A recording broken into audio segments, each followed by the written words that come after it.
Hello hello everyone. आज हम लोग जावा स्क्रिप्ट का पार्ट 2 कर रहे होंगे, राइट? कल हम लोगों ने इंट्रो सेक्शन देखा था, ठीक है?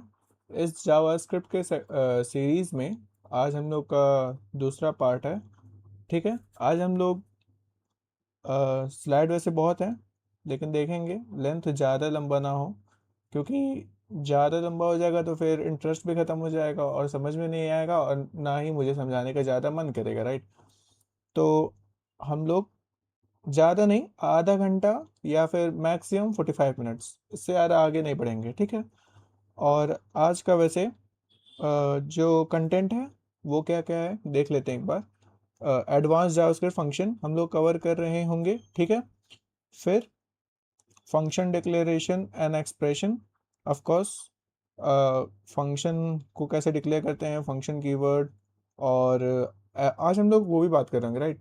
अच्छा, गारंटी के साथ बोल रहा हूँ, आज के बाद आपको क्लोजर प्रॉपर्टी जो है ना, वो आपको एकदम अच्छे से समझ जाएगा आपको, और आप किसी को भी समझा भी पाओगे, राइट?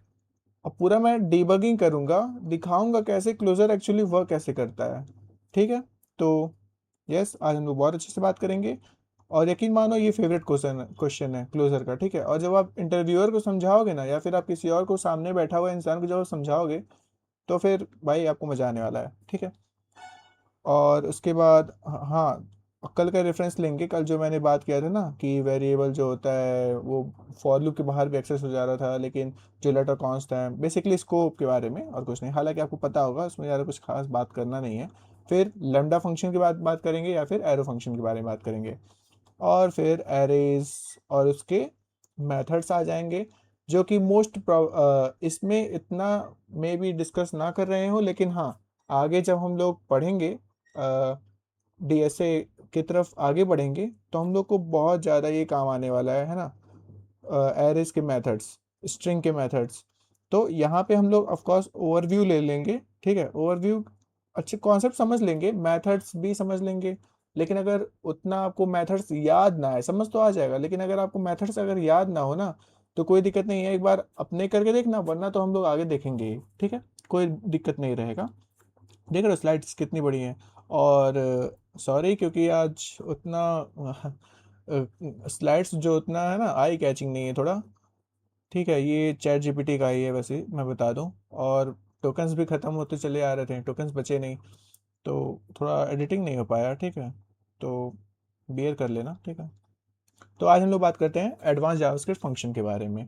सो एडवा अच्छा, फंक्शन का वैसे होता क्या है, राइट? फंक्शन कैसा दिखता कैसे है, ठीक है? जनरली जावास्क्रिप्ट फंक्शन कैसे दिखता है, आइए देखते हैं। तो ये आगे मेरा ब्राउज़र, क्रोम ब्राउज़र। मैं जाऊंगा कंसोल पे। क्या हो रहा है? हाँ, ये मैं इंस्पेक्ट कंसोल, ठीक है? अब यहाँ पे मैं एक सिंपल फंक्शन बना रहा हूँ, ठीक है? फंक्शन बनाने के लिए फंक्शन कीवर्ड इस्तेमाल करो, बेसिक जो होता नहीं है कि रीति रिवाज के साथ पूरा। तो FUNCTION फंक्शन, फंक्शन का नाम दे दो। फॉर एग्जांपल मैंने दे दिया इवन, ठीक है? इवन मैंने नाम दे दिया, ठीक है? फिर उसके अंदर, या फिर सिंपल एक प्रिंट फंक्शन ही कॉल कर लेते हैं, ठीक है?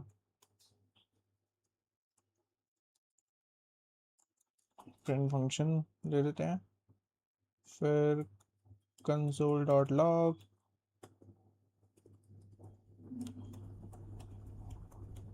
Console dot log hello JavaScript, ठीक है?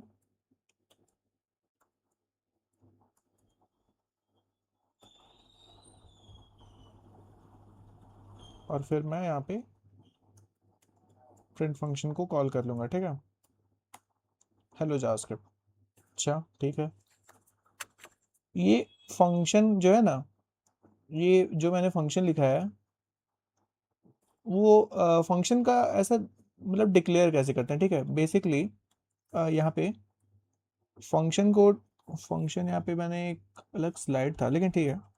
फंक्शन को डिक्लेयर कैसे करते हैं? फंक्शन आपको तो पता ही होगा, फंक्शन एक सेट ऑफ वर्क को परफॉर्म करता है, ठीक है। चाहे आप इवन का फंक्शन देखो, चाहे आप क्या करोगे, फंक्शन बना देते हो, राइट। फंक्शन होता किस लिए?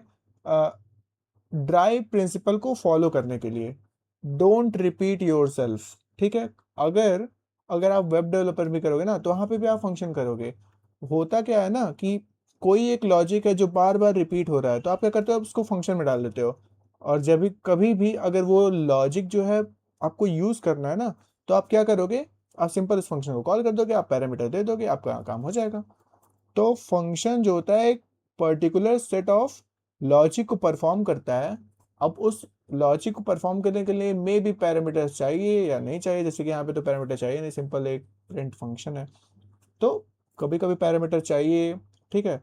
या फिर आप बाय डिफॉल्ट ले लेते हो और वो कुछ सर्टेन आउटपुट देता है, फिर वो मतलब रियूजेबल हो भी जाता है, और आप ड्राई प्रिंसिपल को भी फॉलो भी कर लेते हो, ठीक है। तो यहाँ पे फंक्शन का डिक्लेरेशन कैसे होता है कि आप फंक्शन कीवर्ड लिखोगे, फंक्शन का नेम लिखोगे, फिर आगे आप दोगे यहाँ पे ये स्क्वायर स्क्वायर नहीं, ये पैरेंथेसिस दोगे आप, राइट। पैरेंथेसिस दोगे, उसमें आप पैरामीटर्स उसमें आप पैरामीटर्स होंगे आपके, और फिर कर्ली ब्रेसेस, फिर फंक्शन का बॉडी, सिंपल। और ये नॉर्मल क्या कहते हैं, सी प्लस प्लस या जावा में भी होता ही है, ठीक है। बस आप जावा में पब्लिक या स्टैटिक आप लगाते हो, और क्या कहते हैं कि जावा स्क्रिप्ट में आप फंक्शन एग्जैक्टली फंक्शन कीवर्ड आप लगा रहे हो यहाँ पे, ठीक है। और सी प्लस प्लस में तो आप इंट मेन ऐसे लिख देते हो, या फंक्शन का नाम लिखते हो, और उसके डिक्लेयर टाइप लिख दो, राइट। हाँ, डेटा टाइप, डेटा टाइप फिर फंक्शन का नाम। लेकिन यहाँ पे फंक्शन कीवर्ड, फिर फंक्शन का नेम, फिर स्क्वायर, फिर यहाँ पे पैरेंथेसिस, उसमें पैरामीटर्स पास होंगे आपके। और अच्छा ठीक है, एक और फंक्शन बनाते हैं, ठीक है। फंक्शन FUNCT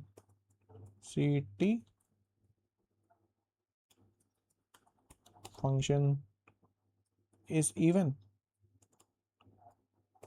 इवन है क्या? यहाँ पे आपका आ रहा होगा नंबर, राइट। लेट नंबर, यहाँ पे सिंपल लिख दो कि इफ नंबर मॉडुलो 2 की वैल्यू अगर ये बराबर हो जाती है 0 के, तो फिर आप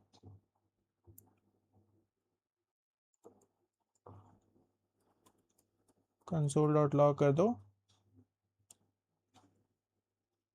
यस, ठीक है।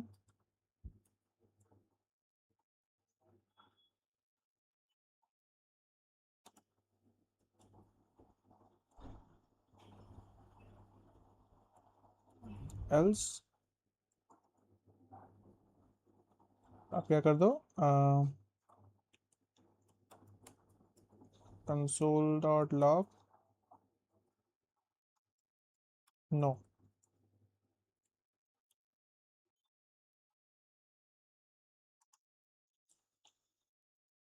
ठीक है। और सिंपल यहाँ पे मैं क्या करूँगा, इस इवन को मैं यहाँ पे कॉल कर लूँगा, यहाँ पे मैं भेजूँगा 2 को, राइट। और फिर एक फंक्शन, एक और पैरा फंक्शन, एक और बार फंक्शन कॉल करूँगा जिसमें मैं भेजूँगा 5, सिंपल। यहाँ पे क्या आ रहा है, आइडेंटिफायर नो,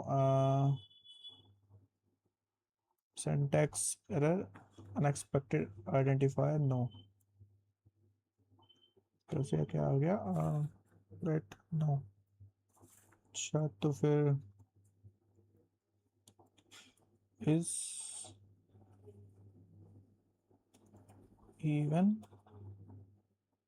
यहाँ पे, अच्छा एक काम करते हैं, let number is equal to 3 is even, यहाँ पे मैं नंबर पास करता हूँ, ठीक है। Is even is not defined, अच्छा मैं सिंपल कॉपी करता हूँ, और यहाँ पे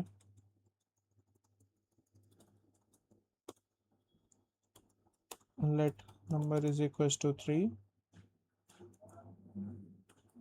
is even, ठीक है, नंबर मैंने पास किया। ये क्या आ रहा है, क्या हो रहा है, ओके इसमें क्या होता है ना कि पैरामीटर्स में आप डेटा टाइप नहीं डिक्लेयर करते, राइट। तो अभी मेरा नो आ गया, एक बार और कर लेते हैं, कोई दिक्कत नहीं है। और यहाँ पे जो पैरामीटर में यूनिट में लगा इसको हटाते हैं, और सिंपल, उसकी भी ज़रूरत नहीं है मुझे। और मैं सिंपल यहाँ पे क्या करूँगा, 4 यहाँ पास कर दूँगा और मैं एंटर करूँगा, और यहाँ पे देखो ऐसा आ गया, ठीक है। पैरामीटर्स में नो डेटा टाइप, ठीक है। तो यहाँ पे एक फॉर फंक्शन का एग्जांपल हो गया। जितना एग्जांपल दो उतना सही रहता है, राइट, अंडरस्टैंडिंग में, और इमेजिन भी होता है ना, तो जैसे मदद मिले आपको, ठीक है। तो ये फंक्शन था, प्रॉपर फंक्शन था। अब हम लोग बात करते हैं हायर ऑर्डर फंक्शन क्या होता है और कॉल बैक फंक्शन क्या होता है, ठीक है। Higher order function, it is a function that either takes another function as an argument, returns a function, or does both। यानी कि अगर मैं यहाँ बात करूँ, अगर ये नंबर था ना, इसका डेटा टाइप क्या था, नंबर।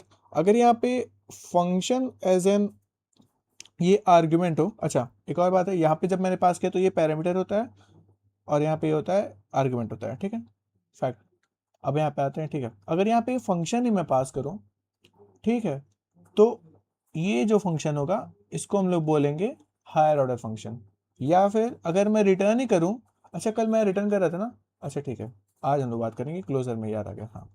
अगर मैं रिटर्न भी करूँ ना एक फंक्शन, तो वो भी जो फंक्शन मेन फंक्शन होगा, मतलब, ठीक है, वो भी हायर ऑर्डर फंक्शन, तब भी वो हायर फंक्शन होगा। या फिर दोनों में करूँ, फंक्शन भी पास करूँ आर्ग्यूमेंट में, और रिटर्न भी करूँ एक फंक्शन, तो उस केस में वो जो होगा, जो जो फंक्शन, ठीक है, वो होगा हायर ऑर्डर फंक्शन। और जो मैं पास कर रहा हूँ ना एज एन आर्ग्यूमेंट, ठीक है, उसको बोलते हैं call back function. Simple relation समझ में आ गया कि call back function is an actual function that get passed into the higher order function to be run later, ठीक है। जैसे कि यहाँ पे देखो, ये क्या है यहाँ पे, ये है यहाँ पे, ये तो यहाँ पे एरो फंक्शन है, ठीक है। और यहाँ देखो दूसरा वाला, ये है फंक्शन ऑपरेट। ये जो एफ एन आ रहा है ना, ये फंक्शन है जो रिटर्न कर रहा है फंक्शन एफ एक्स।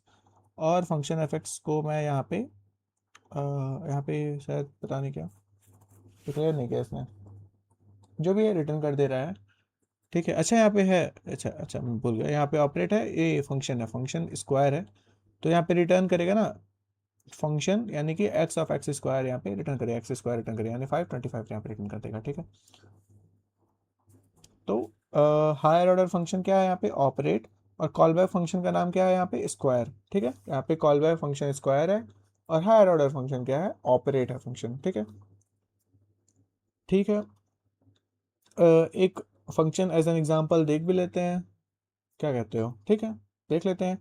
इनफैक्ट दोनों देख लेते हैं। एक बार हम लोग क्या पास करेंगे, एक बार हम लोग आर्ग्यूमेंट में पास करेंगे, और एक बार हम लोग रिटर्न में फंक्शन निकालेंगे, ठीक है। दोनों निकालते हैं। तो आते हैं हम लोग वी एस कोड पे, ठीक है। तो वी एस कोड पे आते हैं।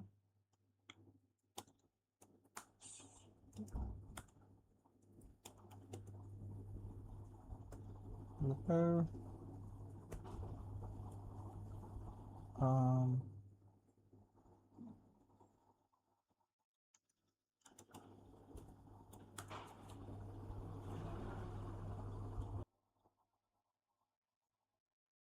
हम्म, ठीक है। तो यहाँ पे हम लोग एक फोल्डर खोल लेते हैं। वो हम लोग हायर ऑर्डर फंक्शन और कॉल बैक फंक्शन के बारे में बात कर रहे थे, राइट। तो हायर ऑर्डर फंक्शन वो फंक्शन होता है ना, ऐसा फंक्शन जो अपने आर्ग्यूमेंट में एक फंक्शन ले एज एन आर्ग्यूमेंट, पैरामीटर नहीं, नंबर। क्या आर्ग्यूमेंट हम लोग क्या पास कर सकते हैं, नंबर ही पास कर सकते हैं, राइट, नंबर या फिर स्ट्रिंग।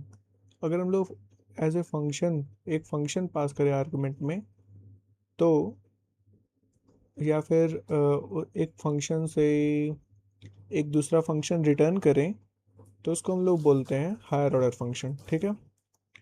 तो एक एग्जांपल लेते हैं तब समझ में आएगा, ठीक है। लेट्स से मैंने एक फंक्शन लिया, फंक्शन ऐड फंक्शन लिया, ठीक है, फंक्शन ऐड, और इसमें एक सम दूसरा फंक्शन आ रहा होगा, और यहाँ पे हम लोग रिटर्न कर रहे होंगे, ठीक है, सम प्लस वन, ठीक है, सिंपल। अब मैं क्या कर रहा हूँ कि मैं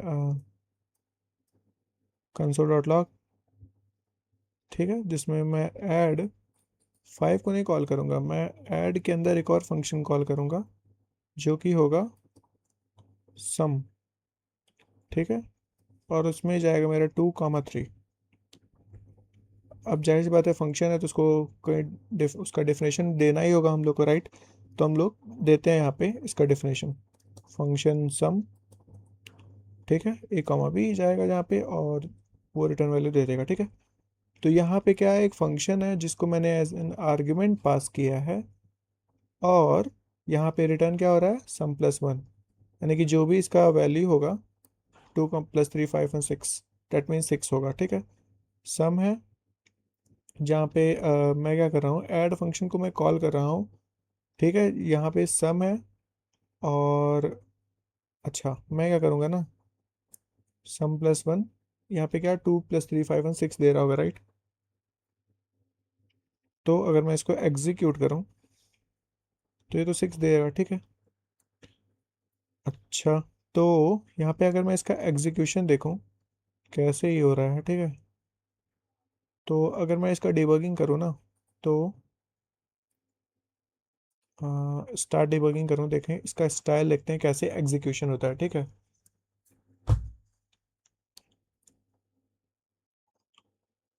तो इसके अंदर मैं अगर जाऊँ तो देख रहे हो डायरेक्ट ये सम के रिटर्न फंक्शन पे गया, ठीक है, ये रिटर्न आया, अब जाएगा ये प्रिंट हो गया ना, राइट।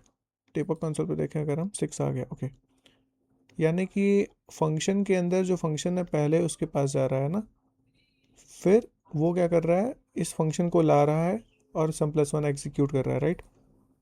तो यहाँ पे क्या हो रहा है, यानी कि अगर मैं सही से बोलूँ तो सबसे अंदर वाला फंक्शन है या फिर जो इनर फंक्शन है उसको पहले ये कॉल कर रहा है, एग्जीक्यूट कर रहा है, फिर उसके बाद ये आउटर आउटर फंक्शन को देख रहा है, ठीक है। ये होता है जनरल एग्जीक्यूशन, अगर आप as a function in argument आप पास कर रहे हो, राइट। यहाँ पे ऐड क्या है, ये एक हायर ऑर्डर फंक्शन है, और सम क्या है, ये एक कॉल बैक फंक्शन है। कॉल बैक फंक्शन क्या होता है, वही फंक्शन होता है, राइट, जिसको हम लोग एज एन आर्गुमेंट पास कर रहे होते हैं। तो यही होता है, सिंपल आप इतना जानो कि यहाँ पे ऐड क्या है, एक हायर ऑर्डर फंक्शन है जो कि आर्गुमेंट में ले रहा है दूसरा फंक्शन जो कि सम है, ठीक है, जिसको हम लोग कॉल बैक कह रहे हैं, राइट। ओके, तो ये है हायर ऑर्डर फंक्शन और कॉल बैक फंक्शन। अच्छा, अगर हम लोग आगे पढ़ेंगे ना, एक होता है एरो फंक्शन, राइट, अगर आप जानते होगे तो। अगर मैं इसको एरो फंक्शन में कन्वर्ट करूं तो कैसा लगेगा, अब आगे हम लोग पढ़ेंगे हालांकि, है ना। तो आगे ही देखते हैं, ठीक है, ठीक है। इसको मैं सिंपल इसमें पता है कैसे कर सकता हूँ, सिंपल मैं इसको ऐसे लिख सकता हूँ, इस पूरे को हटा के मैं डिबगिंग बंद करता हूँ, ठीक है।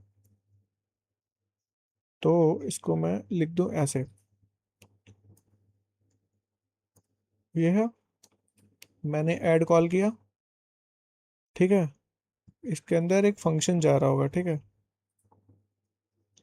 हाँ, मैंने ऐड कॉल किया, राइट। अब इसके अंदर क्या है, एक फंक्शन है, राइट, जिसके अंदर दो वेरिएबल है।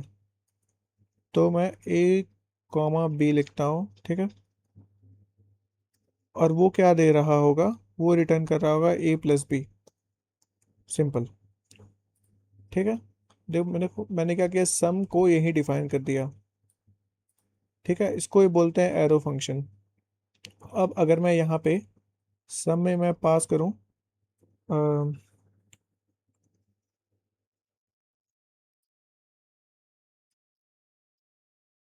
2 + 3, अगर मैं पास करूँ, है ना, 2 2, 3 अगर मैं पास करूँ,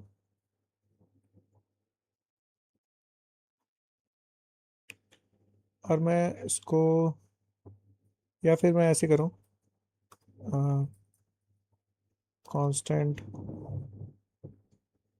सम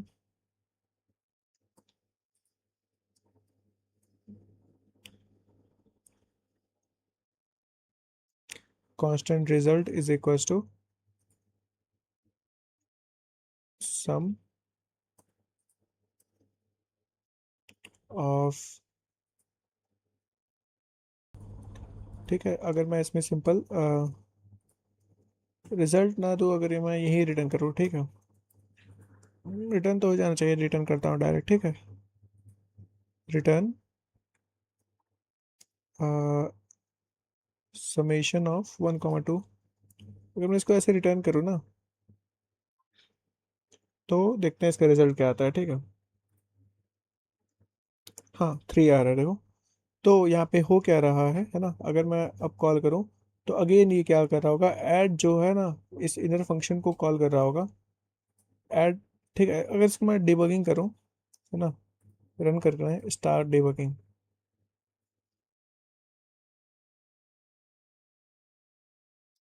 इस फंक्शन के अंदर जाऊँ, रिटर्न आया, ठीक है। फिर यहाँ आया मैं, फिर डिबग कंसोल देखूँ, और इसके अंदर एक और बार जाऊँ, तो देखो प्रिंट हो गया 3। तो होगा वही, ठीक है, इसका डिबगिंग यही वही है, पुराना वाला ही है। बस अब फिलहाल के लिए इतना याद रखो कि किसी फंक्शन में अगर आर्ग्यूमेंट में दूसरा फंक्शन जा रहा है, तो आर्ग्यूमेंट वाला फंक्शन कॉल बैक फंक्शन है, और जो फंक्शन में जा रहा है वो है हायर ऑर्डर फंक्शन, ठीक है। अब ज़रूरी नहीं है कि, है ना। अच्छा, यहाँ पे देखो क्या हो रहा है, यहाँ पे मैं रिटर्न भी कर रहा हूँ, राइट, फंक्शन को रिटर्न भी कर रहा हूँ, है ना। तो अगर अच्छे से इस स्टेटमेंट को देखें, तो क्या बोल रहा था मैं कि हायर ऑर्डर फंक्शन ऐसा फंक्शन होता है जिसमें हम लोग एज अ फंक्शन आर्ग्यूमेंट में पास भी कर रहे होते हैं, रिटर्न भी कर रहे होते हैं एक फंक्शन, या फिर दोनों करें। तो यहाँ पे इस केस में हम लोग क्या कर रहे हैं, दोनों ही कर रहे हैं, राइट, देखो।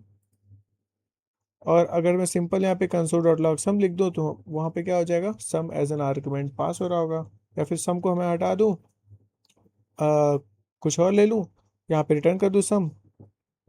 तो अगर मैं यहाँ पे कुछ भी ना लूँ, ठीक है, सिंपल ऐड फंक्शन में कॉल करूँ, और यहाँ पे मैं रिटर्न करूँ सम, ठीक है, तो क्या हो रहा होगा, नहीं, यहाँ पे तो मुझे करना ही पड़ेगा ना, क्योंकि यहाँ पे तो सम में, क्योंकि तभी तो एक्सेस होगा। तो अगर मैं कोई ऐसा फंक्शन बनाऊँ जिसमें मैं रिटर्न करूँ एक दूसरा फंक्शन, ठीक है, तो करते हैं, इसको भी देख लेते हैं। अगर मैं एक फंक्शन बनाऊँ, राइट, फंक्शन फन नाम से, ठीक है, जिसमें हम लोग क्या कर रहे होंगे, रिटर्न कर रहे होंगे एक दूसरे फंक्शन को, ठीक है, रिटर्न कर रहे होंगे एक दूसरे फंक्शन को, फंक्शन f1 को रिटर्न कर रहे होंगे, ठीक है। और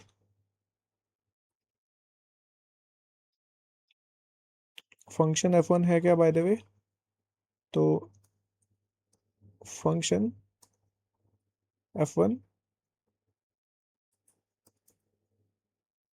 में कुछ नहीं है, कंसोल डॉट लॉग है,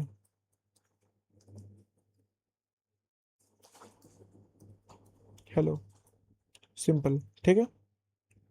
और यहाँ पे मैं फंक्शन फन को कॉल कर दूंगा, ठीक है। अब मैं इसको एग्जीक्यूट करूँ, तो क्या आ रहा होगा, देखते हैं। फन है, रिटर्न कर रहा है f1, और यहाँ पे, सॉरी, यहाँ पे ऐसे होगा ना, और यहाँ पे अगर मैं कॉल करूँ, तो देखो हेलो प्रिंट हो रहा है, राइट। तो यहाँ पे फन क्या है, अगेन एक हायर ऑर्डर फंक्शन है जिसमें f1 क्या रिटर्न हो रहा है, ठीक है। तो higher order function call back function के अराउंड कुछ तो आपको आइडिया लग ही गया होगा, है ना। कुछ तो समझ में आएगा कि हाँ, हायर ऑर्डर फंक्शन एक ऐसा फंक्शन है जो कि एज एन आर्ग्यूमेंट दूसरा फंक्शन लेता है या फिर रिटर्न करता है, एक और फंक्शन, या फिर दोनों ही काम एक साथ करता है। और कॉल बैक फंक्शन स्पेशली वही फंक्शन होता है जो आर्ग्यूमेंट में जा रहा होता है, राइट। ठीक है। फंक्शन डिक्लेरेशन और एक्सप्रेशन की बात करें तो अभी मैंने कैसे डिक्लेयर किया यहाँ पे, एक फंक्शन मैंने लिया सिंपल, फंक्शन का नेम लिया, पैरेंथेसिस लिया, और फिर कर्ली ब्रेसेस के अंदर फंक्शन बॉडी दे दिया और उसको मैंने कहीं कॉल कर दिया, राइट। यही है फंक्शन का डिक्लेरेशन। और अगर मैं क्या करूँ सिंपल, या फिर पुराने ही फंक्शन को देखते हैं, है ना। अगर मैं इस फंक्शन को किसी वेरिएबल में स्टोर कर लूँ, लेट्स से फंक्शन फन है, इसको मैंने इसमें स्टोर कर लिया, ठीक है। और अगर मैं इसको मैं यहाँ कॉल करूँ तो क्या लगता है हो पाएगा? The answer is no. यहाँ पे देगा एरर, ये देखो। ये एरर क्यों दे रहा है? सेम वही होस्टिंग का कॉन्सेप्ट है। क्यों? क्योंकि ये मैंने एक वेरिएबल में डिक्लेयर कर दिया है और उसको मैं पहले एक्सेस करने की कोशिश कर रहा हूँ बिफोर इस इनिशियलाइजेशन। ठीक है, तो इसलिए यहाँ पे एरर शो करता है। अगर मैं सिंपल, अगर मैं यहाँ पे कॉल करूँ तो ये रन हो जाएगा ऑफ कोर्स, ठीक है। और अगर मैं इसको वेरिएबल में स्टोर ही ना करूँ और सिंपल मैं F1 कॉल कर दूँ तो तब हो जाएगा ये। जब तक आपने इसको लेट या कॉन्स्ट में स्टोर नहीं किया ना, तब तक तो सही है, तब तक आप कहीं भी कॉल कर सकते हो, ऊपर नीचे कहीं भी, ठीक है। तो यही था और कुछ नहीं, मेन वही कॉन्सेप्ट है इसमें होस्टिंग वाला। अगर मैं वेरिएबल में स्टोर कर देता हूँ तो वही होस्टिंग वाला कॉन्सेप्ट आ जाता है, ठीक है। हाँ, क्लोजर प्रॉपर्टी को देखते हैं। ठीक है,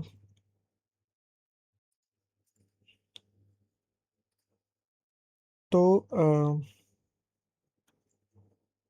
यहाँ पे मैंने एक कोड लिया है, ठीक है, अच्छे से समझने के लिए। क्लोजर प्रॉपर्टी याद है मैंने क्या बोला था? क्लोजर प्रॉपर्टी आपने एज अ डेफिनेशन रट लिया होगा या सुना तो होगा ही, ठीक है, कि क्लोजर प्रॉपर्टी एक ऐसा प्रॉपर्टी है जिसमें इनर फंक्शन आउटर फंक्शन के वेरिएबल को याद रखता है, इवन दो आउटर फंक्शन पूरी तरह से स्टैक से गायब हो चुका है।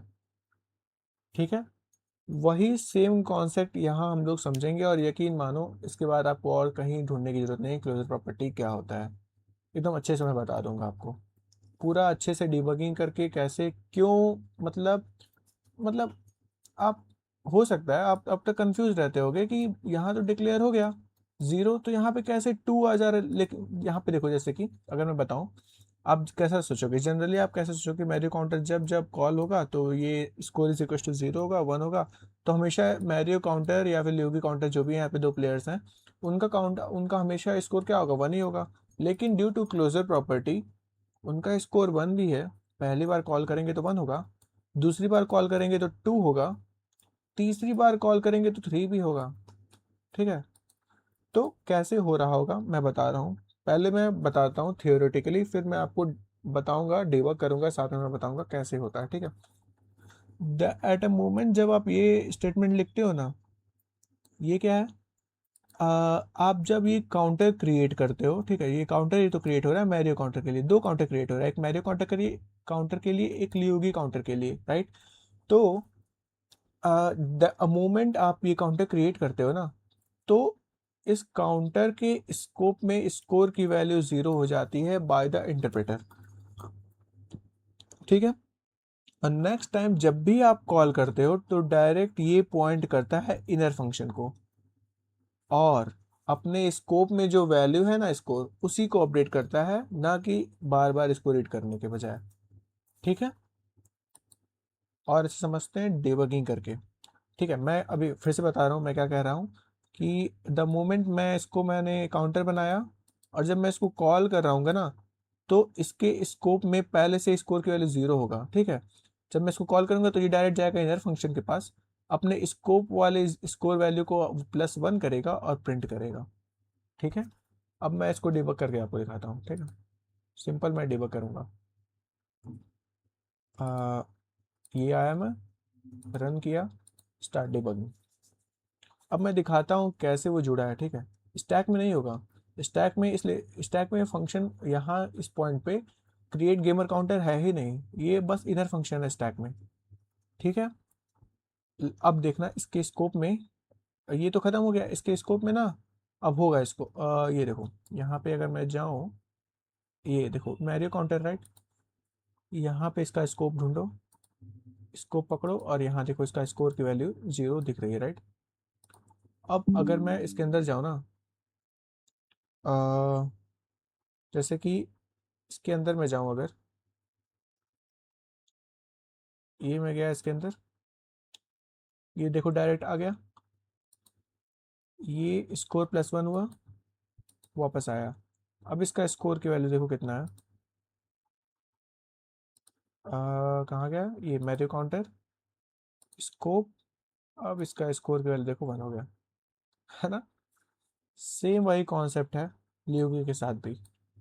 तो हो क्या रहा है बेसिकली कि मैरियो काउंटर का आपने काउंटर इनिशिएट किया, तो जितने भी वेरिएबल हैं, बस स्कोर नहीं जनरली लिखा है, तो जितने भी वेरिएबल है आउटर वेरिएबल है ना, ये सारे जाके स्कोर स्कोप में चले जाएंगे इसके। और जब ये कॉल होगा ना तो डायरेक्ट ये इनर फंक्शन के पास जाएगा, और यकीन मानो इनर फंक्शन के पास सारे वो वेरिएबल्स होंगे आउटर फंक्शन के, और उसी में वो अपडेट करेगा अपने स्कोप में ही। ये अब स्कोर अपडेट नहीं होगा, समझ में आया। यही है क्लोजर फंक्शन। आप क्लोजर फंक्शन के डिफिनेशन को रिकॉल करो ना, तो एकदम एग्जैक्टली मेरा जो ये डिफाइन कर रहा हूँ मैं ना, एग्जैक्टली फिट बैठेगा। क्या मैं वो डिफिनेशन क्या बोलता है कि इनर फंक्शन अपने आउटर फंक्शन के वेरिएबल को याद रखेगा। वो बस एक वर्ड्स में कह दिया गया, लेकिन उसको समझना एक्चुअली हो क्या रहा है, वो इसका सेंस क्या है, वो यहाँ पे मैंने डिफाइन करने की कोशिश की है। ठीक है, तो समझ में आ गया होप सो। ठीक है, तो अगेन जब ये कॉल होगा ना यहाँ पे मैरियो काउंटर, अगेन जब कॉल होगा तो अगेन ये इंटर फंक्शन में जाएगा। अब जो कि स्कोर की वैल्यू 2 है, तो अब 3 हो जाएगी और कंसोल डॉट लॉग 3 प्रिंट हो जाएगा। ठीक है, चलो ठीक है, अब आगे बढ़ते हैं। ठीक है, होप सो आपको क्लोजर प्रॉपर्टी अच्छे से समझ में आ गया होगा, है ना। अच्छा, इसलिए एक लाइन को एक बार रीड करो। लाइन क्या बोलता है, स्कोर 0 ओनली रन्स वंस, ठीक है, when you create the counter. हाँ, it does not run again when you call the counter, right, of course. ये जब भी ये काउंटर है राइट, ये एक ही बार एग्जीक्यूट होगा। ये सारा इसके अंदर जो ऑटो वेरिएबल्स जो भी हैं वो सब एक ही बार एग्जीक्यूट होंगे। नेक्स्ट टाइम जब आप कॉल करोगे तो इनर फंक्शन को वो डायरेक्ट करेगा। ठीक है, और ये भी बात है कि स्टैक से अच्छा, ये भी बात है कि सिंस इनर फंक्शन मेरा एक्टिव रहता है, और आउटर फंक्शन और इनर फंक्शन में जो कॉमन कड़ी यहाँ पे क्या है, स्कोर है, और वो भी तो अपडेट हो रही है। तो बिहाइंड द सीन पता है क्या होता है, स्टैक से आउटर फंक्शन भले ही गायब हो जाए, लेकिन वो हीप में जिंदा रहता है। हीप में, अच्छा, एक्चुअली होता क्या है, जब भी वैल्यूज पुरानी हो जाती हैं तो गार्बेज करेक्टर आके रिमूव कर देता है, उन सबको डिलीट कर देता है, ताकि हम लोग का मेमोरी ख़त्म ना हो जाए, राइट। क्योंकि हम क्या करते हैं, प्रोग्राम में बहुत वेरिएबल्स बनाते हैं। अब गार्बेज कलेक्टर की रिस्पॉन्सिबिलिटी होती है, जब जिसको अब यूज़ में नहीं है उसको हटाओ, लेकिन इसको नहीं हटाता है वो, क्यों? क्योंकि इन दोनों की जो मेन मेन लिंक है ना, स्कोर है, स्कोर तो अपडेट हो रहा है, तो इसलिए गार्बेज कलेक्टर क्रिएट जो काउंटर है ना, मेन फंक्शन आउटर फंक्शन, उसको डिलीट नहीं करता है। ये भी है बात। ये जब आप बताओगे ना तो बहुत ही अच्छा इंप्रेशन पड़ता है, क्योंकि आप डीप में जानते हो कैसे हो रहा है काम, राइट। ओके, तो आगे बढ़ते हैं। यही था क्लोजर प्रॉपर्टी और कुछ नहीं था। स्कोप्स के बारे में जानते हैं, ठीक है। हाँ, तो अब हम लोग आते हैं स्कोप पे, राइट। तो स्कोप क्या होता है ना, ऐसा समझो कि जब भी कोई वेरिएबल डिक्लेयर होता है तो उसका एक सर्टेन एरिया होता है जहाँ पे हम लोग उसको एक्सेस कर पाते हैं, राइट। तो उस एरिया के रेफरेंस पर अगर हम लोग बात करें, तो ग्लोबल स्कोप का वो जो एरिया होता है वो सबसे बड़ा होता है। मतलब अगर कोई भी वेरिएबल हम लोग ग्लोबली, उसका स्कोप अगर ग्लोबल स्कोप है तो उसका पूरा सबसे ज़्यादा एरिया हो एक्सेस करने का। फॉर एग्जांपल, अगर हम लोग बात करें यहाँ पे, ठीक है, अब मैं एक वेरिएबल डिक्लेयर करता हूँ, let X is equals to 10, right. अब ये पूरा एरिया है उसका, देख रहे हो, ये पूरा एरिया कहीं भी मैं एक्सेस कर सकता हूँ। इनफैक्ट अगर मैं एक करली ब्रेसेस दे दूँ, इसके अंदर भी मैं कंसोल डॉट लॉग कर दूँ ना, अगर कंसोल डॉट लॉग एक्स, मैं एक्स प्रिंट कर सकता हूँ यहाँ पे, कोई दिक्कत नहीं होगा मुझे। चाहे जितना मैं ब्रेसेस लगा दूँ, ठीक है, 10 आ गया देखो। तो इसका इसको मैंने ग्लोबली डिक्लेयर किया है। हालांकि अब वो तो होस्टिंग का कॉन्सेप्ट है कि इनिशियलाइज़ करने से पहले अगर उसको एक्सेस करना चाहे तो नहीं कर सकते हैं डेफिनेटली। मैं इसकी बात कर रहा हूँ, ठीक है। तो कर्ली ब्रेसेस के अंदर या फिर बाहर भी मैं एग्जीक्यूट कर सकता हूँ। लेकिन अगर मैं बात करूँ फंक्शनल स्कोप का या ब्लॉक्ड स्कोप का, लेट्स से यहाँ पे अभी ब्लॉक हो गया राइट, कर्ली ब्रेसेस के अंदर मैंने कर दिया। और मैं यहाँ पे क्या करता हूँ ना, let Y is equal to 10 करता हूँ राइट। और अब मैं सेम काम क्या करूँ, यहाँ पे मैं अगर कंसोल करने की कोशिश करूँ,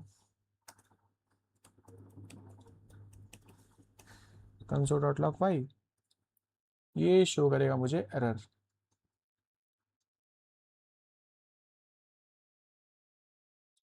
ठीक है, ये मुझे शो करेगा एरर, ये देखो। क्यों? क्योंकि वाई इज़ नॉट डिफाइंड। वो तो कर्ली ब्रेसेस के अंदर है ना, इसके अंदर ही बस वाई डिफाइन है राइट। ये देखो, इसके अंदर ही वाई डिफाइन है बस, बाहर नहीं डिफाइन है, ठीक है। इसको मैं कमेंट आउट करूँ तब एग्जीक्यूट होगा। ये देखो, इसके अंदर ही डिफाइन है। तो ये होता है ब्लॉक्ड स्कोप। ऐसे ही फंक्शनल स्कोप भी होता है कि किसी भी फंक्शन के अंदर जितने वेरिएबल्स है ना, अगर उसको डिक्लेयर किया गया फंक्शन के अंदर तो फंक्शन के अंदर ही उसका स्कोप है, बाहर उसका कोई स्कोप नहीं, बाहर यही एरर आएगा। ठीक है, तो इस तरह से स्कोप जो होते हैं 3 टाइप के होते हैं, global, functional, block scope. Global scope जो आप ग्लोबली डिक्लेयर करते हो और वो पूरे through out the page declare है, ठीक है। यहाँ पे जिसकी जेएस है ना, तो यहाँ एक्स है, इस पूरे जेएस के ये जो पेज है ना, वो हम कहीं भी उसको एक्सेस कर सकते हैं एक्स की वैल्यू को, ठीक है। फंक्शन स्कोप, एक फंक्शन मैंने बनाया, अब उसके अंदर जितना वैल्यू मैंने वेरिएबल मैंने डिक्लेयर किया है तो उसका फंक्शन उसी के अंदर है। बाहर अगर मैं फंक्शन के बाहर अगर करूँगा तो एरर आएगा। Same concept with block scope. अच्छा, मैंने एक एक्सेप्शन बताया था राइट, कि वेरिएबल जैसे कि मैं देखो यहाँ पे ये जो है ना, से हेलो है यहाँ पे समथिंग, सॉरी, ये मैंने क्या एक फंक्शन स्कोप बनाया है, लेट नेम विक्टर समथिंग। और मैं अगर यहाँ पे प्रिंट करने की कोशिश करूँ ना, तो ये प्रिंट हो जाएगा। अच्छा, यहाँ बोला name is not defined. Okay, अभी तो प्रिंट हो जा रहा था यार, एक सेकेंड। अगर मैं यहाँ करूँ से हेलो, मैंने मेरा फंक्शन एग्जीक्यूट हुआ राइट, वेयर नेम, ये क्यों नहीं प्रिंट हो रहा है, where name hello dot name, name is not defined. अच्छा सॉरी, कर्ली ब्रेसेस के अंदर, हाँ ऑफ कोर्स, फंक्शन के अंदर नहीं, कर्ली ब्रेसेस के अंदर, ठीक है। मैं इसको वापस से कमेंट आउट करता हूँ और यहाँ पे मैं इसको कमेंट आउट करता हूँ, वो कमेंट इन, यहाँ पे लेट है ना, यहाँ पे मैं वेर इस्तेमाल करूँगा सिंपल। और यहाँ पे मैं इसको कमेंट करता हूँ, उसको कमेंट आउट, और मैं सेव करके अब मैं रन करूँ ना अगर, तो देखो 10 आ गया। ठीक है, तो वेर के साथ बस यही है कि अगर ब्लॉक स्कोप है तो ब्लॉक स्कोप के बाहर ही वेर एक्सेस हो सकता है। ठीक है, और कुछ नहीं स्कोप में जानना है। बाकी मैंने होस्टिंग का कॉन्सेप्ट बता दिया था, वेर लेट कॉन्स्ट का। वेर को अगर आप पहले डिक्लेयर करने से पहले ही अगर आप यूज़ करना चाहो तो अनडिफाइंड आता है राइट। लेट है, कॉन्स्ट है, ये सब तो एरर शो करता है। एक और बात है कि वेर जो होता है ना, वो होता है फंक्शनल स्कोप, ठीक है, फंक्शन के अंदर ही उसका वो है, ठीक है। वो ब्लॉक्ड स्कोप नहीं होता, ब्लॉक्ड स्कोप अगर होता है तो ब्लॉक के बाहर हम लोग एक्सेस नहीं कर पाते राइट। तो वैर, अभी मैंने देखा ना कि वैर की वैल्यू अगर मैंने फंक्शन के अंदर किया था, बाहर एक्सेस करने की कोशिश कर रहा था, लेकिन वो नहीं हुआ, एरर शो कर रहा था राइट। तो वैर जो है फंक्शनल स्कोप है और वो डिक्लेयर हो सकता है। ऑफकोर्स मैंने बताया था वैर नेम इज इक्वल टू, अगर मैंने लिखा अभी फिर मैं लिखता हूँ वैर नेम इज इक्वल टू अनुराग, कोई एरर नहीं शो करेगा, आप उसको दोबारा डिक्लेयर कर सकते हो। लेकिन अगर आप लेट के साथ करो या कॉन्स्ट लेट के साथ करो तो let name is equal to Abhi, फिर अगर आप दोबारा टाइप करोगे let name is equal to Anurag, तो वो एरर शो करेगा। हालांकि अगर आप करते हो let name is equal to अभी, देन नेम की वैल्यू आप रीडिफाइन करते हो, है ना। रीडिक्लेयर नहीं करो आप, बस डिफाइन कर दो, रीडिफाइन कर दो तो वो चलेगा, लेकिन कॉन्स्ट के साथ आप रीडिफाइन भी नहीं कर सकते। ठीक है, इतना तो आप जानते होगे। होप सो, क्योंकि कल मैंने बताया था इसको, है ना। और नहीं बताया था तो यहाँ पे एक कोड लिख लो सिंपल, और क्या। यहाँ पे यहाँ पे पूरा कट करो। आप क्या करो, let name is equal to कुछ भी अभी, ठीक है। और अगर आप फिर से करना चाहो, let name is equal to, देखो अब यहाँ पे एरर शो करेगा, अभिषेक अगर मैं करूँ और मैं अगर रन करूँ ना इसको, बस बस रन ही मैं करूँ, तो देखो फिर भी एरर देगा क्योंकि name has been already defined. और अगर मैं इसको कट कर दूँ, सेव करूँ और मैं रन करूँ तो कोई एरर नहीं शो करेगा, सिंपल रन कर गया, कोई एरर नहीं। लेकिन अगर मैं यहीं पे अगर मैं ना इसको मैं कॉन्स्ट कर दूँ तो फिर से एरर शो करेगा, क्योंकि आप इसको फिर से नहीं कर सकते। आप देखो कॉन्स्ट पहले से असाइंड हो गया है, आप नहीं कर सकते। तो मैं बस यही बोल रहा था, ठीक है। फिर लेट कॉन्स्ट के बारे में, लैम्डा फंक्शन के बारे में आते हैं, ठीक है। ये एक अच्छा टॉपिक है।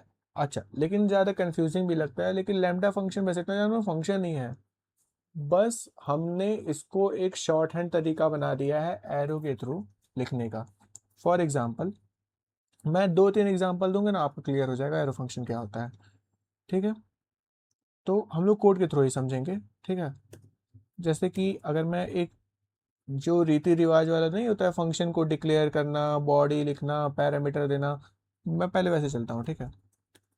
तो function result something console dot log hello, result मैंने डिक्लेयर किया, ठीक है। और अगर मैं इसको प्रिंट करूँ, क्या आ रहा है, हेलो वर्ड आ रहा है, आ रहा है, ठीक है, बहुत बढ़िया, हेलो वर्ड आ रहा है। अच्छा, लेकिन मैं इसको ऐसे भी लिख सकता था, कैसे। अच्छा, एरो फंक्शन का पहला वो होता है रूल कि पहले आप एक वेरिएबल बनाओ और उस फंक्शन को, एरो फंक्शन को उस वेरिएबल के अंदर मतलब पॉइंट करो। तो मैं एक वेरिएबल बनाता हूँ, कांस्टेंट रिजल्ट मैं बना देता हूँ, और इस पैरेंथेसिस के पहले मैं इक्वल टू का साइन दूंगा, ठीक है। और यहाँ पे मिस हो रहा है मेरा एरो, ठीक है, सिंपल। अब आप इसको रन करो ना, लेकिन आपको अच्छा ठीक है, हाँ अगर आप रन करो ना, देखो क्या आता है, देखो हेलो वर्ड फिर से आ गया। यही है एरो फंक्शन, कि आप फंक्शन कीवर्ड को हटा दो और पूरा फंक्शन एक वेरिएबल में लिख दो और इस वेरिएबल को आप कॉल कर दो, सिंपल। अच्छा, कुछ फैक्ट हैं जो आप चाहो तो याद रख सकते हो। फॉर एग्जाम्पल, अगर आपका कोई आर्गुमेंट नहीं है, नहीं इसमें तो कोई आर्गुमेंट नहीं है तो आपको पैरेंथेसिस रखना पड़ेगा, ठीक है। अगर आपका एक आर्गुमेंट है तो लेट्स से यहाँ पे एक्स है, ठीक है, या फिर हाँ यहाँ पे एक्स है और यहाँ पे रिजल्ट में मार्क्स कर रहा हूँ 3, ठीक है। तो यहाँ पे क्या आ रहा होगा ना, या फिर मैं दूसरे बनाता हूँ, क्यों गंदा करूँ इसको। लेट्स से यहाँ पे कांस्टेंट सम एक फंक्शन है और अगर बस एक ही वेरिएबल है ए, ठीक है। तो मैं इसको सिंपल ऐसे लिख सकता हूँ, a+2, सिंपल। और मैं इसको कंसोल डॉट लॉग 5 अगर मैं कर दूँ तो यहाँ पे क्या आ रहा होगा, देखो हेलो वर्ड, ये 7 आ रहा है, राइट, 5+2 7, देखो यहाँ पे क्या हो रहा है कि 5 ए की वैल्यू 5 है। अच्छा, अगर मैं इसको ऐसे करूँ ना तो भी कोई दिक्कत नहीं, क्योंकि ये बस एक ही आर्ग्यूमेंट है ना, तो मैं इसका पैरेंथेसिस भी हटा सकता हूँ। ये देखो 7 तब भी आ गया। अच्छा, एक और बात है कि यहाँ पे मैंने करली ब्रेसेस नहीं दिया ना, क्यों, क्योंकि ये जो बॉडी है ना, क्योंकि ये जो बॉडी है इसके अंदर, ये बॉडी है ना, इसके अंदर बस एक ही लाइन है, राइट। तो इसलिए मैं करली ब्रेसेस इसका हटा सकता हूँ। तो आपको कुछ फैक्ट याद रखना रखिए, वरना आप पुराना तरीका भी इस्तेमाल कर सकते हैं, कोई दिक्कत नहीं है। बस इतना समझो कि जब फंक्शन छोटा होता है, सम या कुछ छोटा तो उसको हम लोग शॉर्ट हैंड के रूप में इस्तेमाल कर सकते हैं, एरो फंक्शन इस्तेमाल कर सकते हैं। और इसका बताने का ये भी मतलब है क्योंकि बहुत से कोड हैं, अब एरो फंक्शन दिख जाएंगे आपको, ठीक है। जावा में भी इस्तेमाल होते हैं एरो फंक्शन, ठीक है। तो एरो फंक्शन का बस ये मतलब है कि एरो फंक्शन के पहले पैरेंथेसिस होता है जो पैरामीटर कंटेन करता है, और इसको हम लोग एक वेरिएबल में डिक्लेयर स्टोर करते हैं, उस वेरिएबल को कॉल कर देते हैं, सिंपल। और कर्ली ब्रेसेस होता है जिसके अंदर मेरा फंक्शन बॉडी होता है। अब इसको चाहो तो मैं कर्ली ब्रेसेस में रख सकता हूँ, लेकिन अगर मेरा फंक्शन की बॉडी में अगर 2 से 3 स्टेटमेंट हो जाते हैं तो मुझे कर्ली ब्रेसेस लगाने ही पड़ेंगे, ठीक है। अगर मैं नहीं लगाऊंगा ना तो पता है क्या होगा वो, जैसे कि यहीं पे देख लो, अगर मैं इसको हटा देता हूँ, राइट, मैंने हटा दिया, अभी तो ये ठीक है लिखे, अभी तो ये पढ़ेगा, ठीक है। अगर मैं इसको हटा दूँ ना, ये देखो, अगर मैं इसको कॉल करूँ तो ठीक है, हेलो वर्ड कॉल होगा, ठीक है, कोई दिक्कत नहीं है। लेकिन अगर मैं एक और इसी के अलाइन करूँ और मैं एक बार और लिखूँ console dot log hello word, तो पहले पता है अब क्या होगा, पहले या फिर, हाँ, या फिर कुछ और मैं लिख देता हूँ, लेट्स से 2 यहाँ लिख देता हूँ, ठीक है, कुछ भी लिख देता हूँ। तो अब क्या होगा, पहले क्या होना चाहिए, पहले हेलो वर्ड आना चाहिए, राइट, रिजल्ट है, रिजल्ट ऐसे आएगा, हेलो वर्ड प्रिंट होगा, फिर एस टू प्रिंट होगा, लेकिन नहीं, अब ऐसा नहीं होगा, अब पहले एस टू प्रिंट होगा, क्योंकि अब एस टू जो होता है ना, क्योंकि मैंने पैरेंथेसिस दिया नहीं, तो एस टू जो होगा कि इसको फंक्शन का पार्ट नहीं माना जाएगा, तो एस टू पहले डिक्लेयर होगा, एस टू पहले रीड होगा, एग्जीक्यूट होगा, फिर उसके बाद रिजल्ट फंक्शन को कॉल होगा और फिर हेलो वर्ड प्रिंट होगा, ठीक है। अब देखो, एस टू पहले आया, हेलो वर्ड आया, अगर मैं इसको पैरेंथेसिस के अंदर दे देता ना, तो फिर ये हो जाता काम,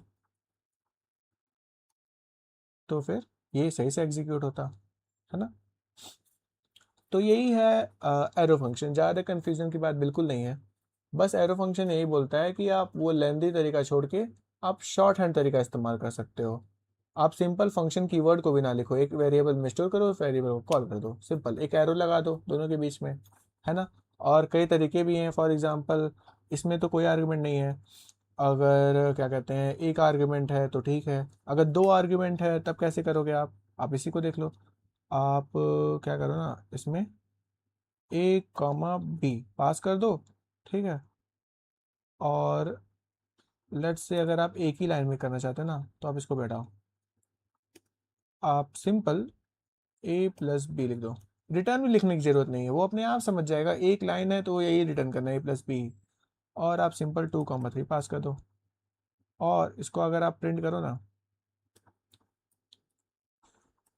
कंसोल डॉट लॉग, तो देखो जो रिजल्ट आना चाहिए वो आएगा भाई, आपके पास 5 आएगा, ठीक है। कुछ है नहीं, बस आपको अगर आप थोड़ा बहुत इसके पे प्रैक्टिस कर लोगे ना, तो कुछ नहीं है, 2-3 कोड लगा लो आप, क्या दिक्कत है। एरो फंक्शन का कुछ एग्जांपल चैट जीपीटी है, एआई जितने टूल हैं उनमें कुछ एग्जांपल देख लो एरो फंक्शन के, और उसको देख के लगा लो, थोड़ा सा इसको पढ़ लो, जैसे कि देखो JavaScript commonly uses arrow function as its lambda style syntax, अच्छा lambda function arrow function same ही है, ठीक है। Short syntax is ideal for callbacks and functioning programming, short syntax के लिए, शॉर्ट फंक्शन के लिए बेसिकली हम लोग एरो फंक्शन का इस्तेमाल करते हैं, ठीक है। Arrow function do not have their own this argument, अच्छा डॉट दिस, आपने कभी भी अब तक अगर कुछ देखा होगा कोड, तो एरो फंक्शन के अंदर अंदर ना हम लोग दिस कीवर्ड नहीं इस्तेमाल करते, कर सकते हैं ना, ना ही न्यू कीवर्ड हम लोग इस्तेमाल करेंगे, तो अब आगे देखेंगे वो, ठीक है। आने वाली वीडियोस में भी बहुत कुछ बचा है पढ़ने के लिए, फिर कंस्ट्रक्टर भी नहीं कर सकते, ठीक है। तो इसी तरह से है ना, इसके बारे में जैसे कि ट्रैप है, ये normal function get this based on they are called arrow function, अभी ये चैट जीपीटी से मैंने निकलवाया है ना ये स्लाइड, तो ये शो कर रहा है। बाकी ये एरो फंक्शन, हाँ मैं समझ रहा हूँ ये क्या मैंने पढ़ाई दिया, हालांकि कि arrow function when lexical this is, अच्छा डॉट दिस, हम लोग दिस कीवर्ड जो होता है ना, ये भी काफ़ी अपने आप में टॉपिक है, इसको हम लोग आगे पढ़ेंगे, ठीक है। तो आप एरो फंक्शन को याद रखो, क्या होता है, एक शॉर्ट एनोटेशन होता है, एक पूरे फंक्शन को पूरा रूल वाइज ना लिखने के बजाय आप एरो फंक्शन का इस्तेमाल कर सकते हो, जब आपके पास ऐसे छोटे मोटे हैं जैसे कि ऐड फंक्शन है, स्क्वायर फंक्शन है, तो आप एरो फंक्शन का इस्तेमाल करो, बिल्कुल इस्तेमाल करो, ठीक है। अगला टॉपिक है मेरा एरेज, ठीक है। हम्म, अब देखो एरेज, स्ट्रिंग, ये हम लोग अच्छे से इस्तेमाल कर रहे होंगे जब हम लोग का प्रोग्रामिंग शुरू होगा, राइट, डीएसए शुरू होगा, तो उसमें मतलब और हम लोग अच्छे से पढ़ रहे होंगे, पर फिलहाल के लिए आज के लिए मैं यहीं पे स्टॉप कर रहा हूँ, अगले वीडियो में हम लोग एरेज पे बात करेंगे, ठीक है। होप सो अच्छे से आपको समझ में आ गया होगा, ठीक है। बाकी वीडियोस थोड़ी सिंपल हैं मुझे पता है ना, और मैं स्लाइड्स के थ्रू ही पढ़ा पा रहा हूँ, है ना, ये सारे पावर पॉइंट पे चल रहे हैं, होप आपको समझ में आ रहा होगा, ठीक है, होप सो। और ठीक है, कोई प्रॉब्लम होगा तो कमेंट करना, ठीक है, डेफिनेटली मैं उस पर बात करूँगा अगले वीडियो में, ठीक है। Thank you, bye.